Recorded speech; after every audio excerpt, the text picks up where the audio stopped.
चिराग पासवान का प्लान 23 अगर एनडीए के साथ नहीं बनी बात तो अपना सकते हैं फॉर्मूला। नमस्कार, आप देख रहे हैं डीएनडे न्यूज। मैं हूं आपके साथ रिंकी वाजपेयी। चिराग पासवान को 6 सीटें तभी मिल सकती हैं अगर बीजेपी पशुपति पारस को मना ले। साथ ही जनता दल यूनाइटेड और खुद बीजेपी भी 17 से कम सीटों पर चुनाव लड़े। अगर बीजेपी और जनता दल यूनाइटेड कम सीटों पर चुनाव लड़ने का फैसला नहीं करते तो चिराग पासवान के पास 2 ही विकल्प बचते हैं। लोक जनशक्ति पार्टी यानी रामविलास के राष्ट्रीय अध्यक्ष चिराग पासवान के आगामी लोकसभा चुनाव एनडीए के साथ मिलकर लड़ेंगे या फिर अपने लिए कोई दूसरा विकल्प खोजेंगे। बिहार की राजनीति में इस बात को लेकर चर्चा काफी गर्म है। आखिर चिराग पासवान इन दिनों इतने खामोश क्यों हैं? आखिर क्यों उन्होंने 2 मार्च को औरंगाबाद और बेगूसराय में प्रधानमंत्री नरेंद्र मोदी की जनसभा में हिस्सा नहीं लिया, जनसभा में वो शामिल नहीं हुए?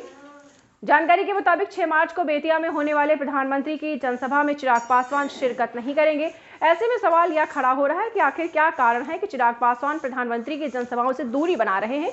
आखिर मोदी के हनुमान कहे जाने वाले चिराग पासवान ऐसा क्यों कर रहे हैं? सूत्रों की माने तो एनडीए में लोकसभा चुनाव को लेकर सीट शेयरिंग पर मचा घमासान भी एक प्रमुख इसका कारण है। माना जा रहा है कि मुख्यमंत्री नीतीश कुमार के एनडीए में वापस आने के बाद चिराग पासवान गठबंधन में अपनी अनदेखी से परेशान हैं क्योंकि उनको अवॉइड किया जा रहा है। सूत्रों के मुताबिक चिराग पासवान लोकसभा चुनाव 2019 के फॉर्मूले पर ही 6 सीटों की मांग भाजपा से कर रहे हैं। 2019 में लोक जनशक्ति पार्टी जब एक थी तब पार्टी ने 6 सीटों पर जीत हासिल की, लेकिन उसके बाद पार्टी में टूट हो गई।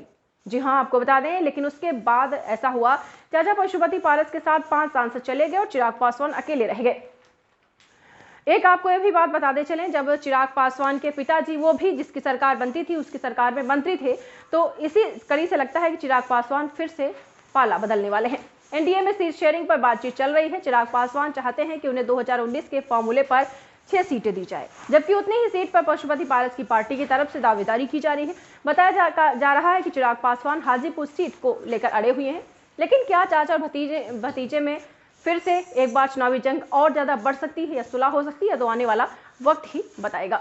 दीक्षांत एडुटेक लाया है दीक्षांत ई लर्निंग ऐप। बने दीक्षांत का चैनल पार्टनर और अर्न करें लाखों रुपए प्रति महीने। चैनल पार्टनर बनने के लिए विजिट करें www.dikshans.com। हमारे YouTube चैनल को सब्सक्राइब और Facebook पेज को लाइक करना ना भूलें। धन्यवाद।